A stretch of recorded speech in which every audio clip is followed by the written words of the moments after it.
Ilyas. Nah, ini yang putra pendiri. Pendirinya kan Kiai Muhammad Syarqawi dari Kudus. Kalau Kiai Muhammad Ilyas ini sudah di sini, sudah kelahiran Madura lah. Ini yang diminta Mbah Hashim. Kalau menurut paman-paman kami memang tahun 26 itu memang langsung diminta. Tapi Mbah Hashimnya ke sini tahun 30. Kalau kemarin ada viral itu foto Mbah Hashim itu dari rumah sepupu kami. Entah itu lokasinya di mana, seperti apa ya, tapi sangat masuk akal karena hubungan kami dengan Tebu Ireng itu terus sampai sekarang. Kan ada 2 versi foto ya waktu itu ya, sempet ya, antara yang bener yang mana gitu kan. Akhirnya ternyata yang bener itu yang bukan biasa yang dipakai itu kemarin waktu saya ikut PKPNU itu loh. Iya. Kalau foto ada ralatan itu loh. Ya itu dari sini. Yang terakhir ada ya. Kemarin sempat viral juga itu. Ponakan yang menemukan. Jadi diminta mendirikan NU. Setelah ini tahun 26 itu kira-kira. Jadi deklarasi di Madura tahun berapa? 26? Tahun 30. Oh, tahun 30. Karena fasilitas di sini masih susah diakses, deklarasi di desa tetangga ini. Namanya Desa Ganding. Di sini kan guru-guru. Tapi pada perjalanannya kakek ini kan ngajinya ke Ganding. Sempat dulu itu ngajinya ke Ganding karena Kiai Syarqawi pendiri ini itu punya menantu di Ganding. Dia menantu di Ganding. Jadi ngaji ke situ. Nah, di tengah perjalanan itu kan banyak santri-santrinya termasuk dari Sumeneb. Yang akhirnya NU ini dipindahkan ke kota Sumeneb biar berkembang. Jadi kalau banyak disebut biasanya pendiri NU Sumeneb itu Kiai Abi Suja. Itu yang di Sumeneb sana. Tapi kalau yang Kabupaten Sumeneb ya pertama kali memang di sini.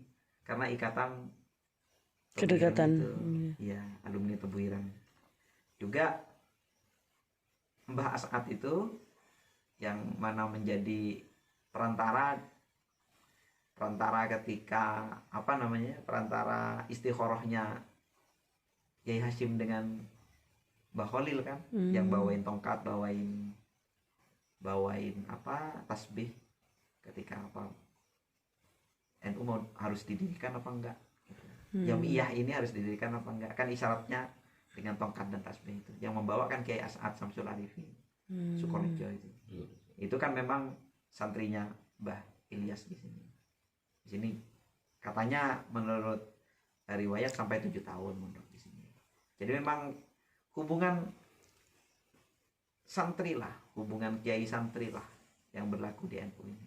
Kalau sejarah itu kan Mbah Hashim Asy'ari kan itu kan santrinya Mbah Khalil Bangkalan nih. Iya, sempat di sana semua. Kakek kami juga di sana. Makanya semuanya berputarnya di situ. Ya dulu dunia pesantren kayak gitu ya Gus ya. Jadi kalau saya lihat keterikatan antar pesantren itu keakrabannya deket banget. Iya benar. Makanya keputusan untuk mendekatkan semua keputusan dari rapat keluarga dari rumah bukan dari kantor. Betul. Memang tradisi NU. Dikembalikan kepada yang sepuh gitu. Yang sepuh ngomong apa dikembalikan. Nah tahun selanjutnya diminta sama semuanya di sini ikut Tebu Ireng, termasuk misalkan di Tebu Ireng itu kan tahun 19-an itu sudah ada klasikal, sudah ada kelas madrasah. Itu termasuk pioner. Tahun 30-an sudah ada madrasah ada yang nyebutnya kan perguruan sastra gitu kalau di Tebu Ireng itu. Nizamiyah itu. Di sini juga mengadopsi namanya madrasah. Akhirnya menjadi nama Madrasah An-Nuqoyah.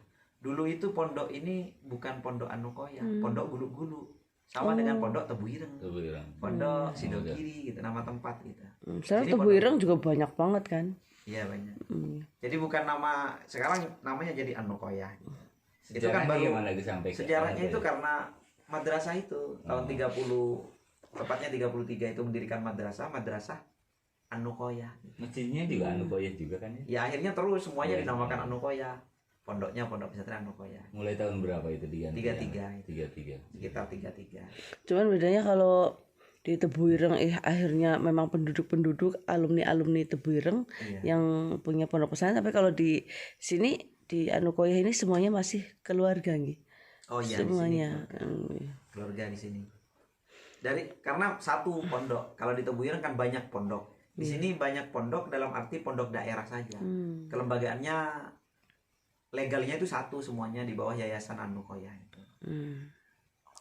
Jadi yang seliting dengan Mbah Hasyim Asy'ari itu Mbah Yai Ilyas Ruhyat itu nggih. Bukan Muhammad Ilyas. Muhammad Ilyas. Ilyas, ya bukan yang menteri juga. Itu memang di sini alumni sana, itu bukan seleting, justru muridnya. Oh, muridnya Mbah Hasyim. Ya, muridnya Mbah Hasyim. Iya, meninggalnya 5960. Kalau Mbah Hasyim kan 47. Jadi yang seliting dengan Mbah Syekh Khalil Bangkalan belum ada nggih yang di Kiai Syarkawi ya pendirinya. Pendirinya. Pendirinya itu Kiai Syarkawi meninggal 1911 kayaknya. 1911 sekitar itu. Yang banyak bergelut dengan NU berarti ya Syarkawinya ya. Enggak, sudah anunya. Kiai Ilyasnya. Kiai Ilyas. Kiai Syarkawi sebelumnya udah 1911 sudah meninggal. Oh, 1911. Iya. Sudah meninggal. Kiai Ilyas ini yang karena santri Tebuireng diutus untuk mendirikan NU kan melalui jalur ini. Termasuk juga kepartaian nanti di tahun 40-an diminta Mbah Hasyim itu mendirikan Masumi. Itu kan karena ikatan santri guru santri ya kan. Mendirikan Masumi di sini. Kemudian tahun 50-an, tahun 52 kalau nggak salah diminta Kiai Wahid di sini mendirikan Partai NU. Di sini yang pertama, Partai NU pertama di sini. Menang untuk di sini. Yang putranya Mbah Hasyim ya, bapaknya Gus Dur itu? Bapaknya Gus Dur. Ya. Kelak Gus Dur juga minta mendirikan PKB itu di sini. Padahal di sini itu P3. Abang saya itu kan ketua P3 di sini. Disuruh mendirikan PKB. Jadi didirikan di sini. Di sini juga. Karena santri ya kan. Didirikan PKB, santri-santri semua sini PKB, besar PKB. Abah tetap di P3. Oh, Tetap di gitu. P3. Ya kalah. P3 kalah. Tapi santri-santri banyak PKB. Saya awal-awal juga sama Abah disuruh PKB. Akhirnya ke P3. Terakhir sebelum meninggal nyuruh ke P3. Jadi dari mulai NU-nya kemudian ke Masumi, semuanya dari Tebuireng gitu. Kontrolnya. Itu kan pecahan P3 juga kan dari Masumi nggih. Dari Masumi. Kalau P3 di sini nggak dulu sejarah untuk pendiriannya? Itu yang saya nggak dapat. Tapi kira-kira masuk akalnya adalah kenapa sampai ayah saya berkarir di P3 ya karena semuanya Tebuireng kan. Kayak Bisri, kayak dari semuanya jalur Tebuireng memang. Apalagi dari Masuminya gitu. Artinya jaringan pesantren lah semuanya ini. Jaringan guru santri yang bergerak dari pusatnya Bangkalan tentunya, Mbah Khalil Bangkalan gitu. Saking takdimnya walaupun menjadi istilahnya kesepuhan P3 karena disuruh untuk mendirikan PKB sendiko dawuh gitu. Iya, malah menangnya luar biasa. Dulu di sini masih 40 kursi DPR-nya, itu PKB-nya 25 kursi. Digerakkan betul. Artinya nggak main-main. Abah saya itu bergeraknya. Iya, padahal di P3 beliaunya. Artinya semua diserahkan gitu. Harusnya kematangan politisi kita itu perbedaan kayak di pesantren menjadi hasanah harusnya ya. Iya. Jangan kemudian dibentur-benturkan, ini beda terus saling sindir, saling hina, maki kan. Gitu. Ada sih. Istilahnya di sini akun syakik gitu. P3 PKB itu akun syakik. Saudara kandung. Sama dengan di sini kan sepupunya Abah ini yang dijadikan pengurus-pengurus penting di PKB. Dulu kakek. Dan sampai sekarang masih. Ya cuma sekarang karena yang pusat aja udah yang mengubah gitu. Kalau dari kitanya sih masih. Yang dulu kakek itu juga begitu. Dia Masumi karena disuruh Mbah Hasyim. Tapi ketika Kiai Wahid minta mendirikan PNU, tetap didirikan, cuma dikasihkan ke sepupu-sepupunya. Dan dimenangkan gitu. Dimenangkan, PNU itu dimenangkan. Jangan berarti dari Mbah Muhammad Ruhyat ya tadi. Muhammad Ilyas ya. Muhammad Ilyas itu generasi ketiga. Jadi pendiri itu Kiai Muhammad Syarkawi, punya putra Kiai Muhammad Ilyas, punya putra Kiai Abdul Waris, bapak saya. Oh, berarti 4 ya, generasi keempat. Kalau dari pendiri itu generasi keempat. Kami menyebutnya generasi ketiga gitu karena generasi pertama itu anak gitu. Jadi Kiai Ilyas itu generasi pertama. Abdul Waris ayah saya generasi kedua. Saya ini generasi ketiga. Kalau pendiri nggak dihitung gitu karena pendiri ya.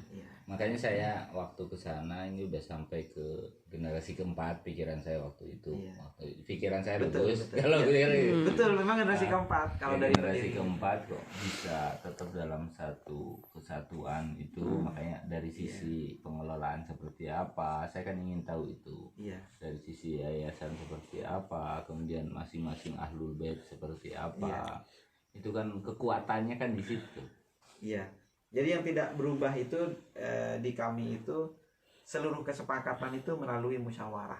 Yang mana musyawarah itu dilakukan di dalam tanda petik sepuh itu. Di dalam kakak, di dalam ini begini.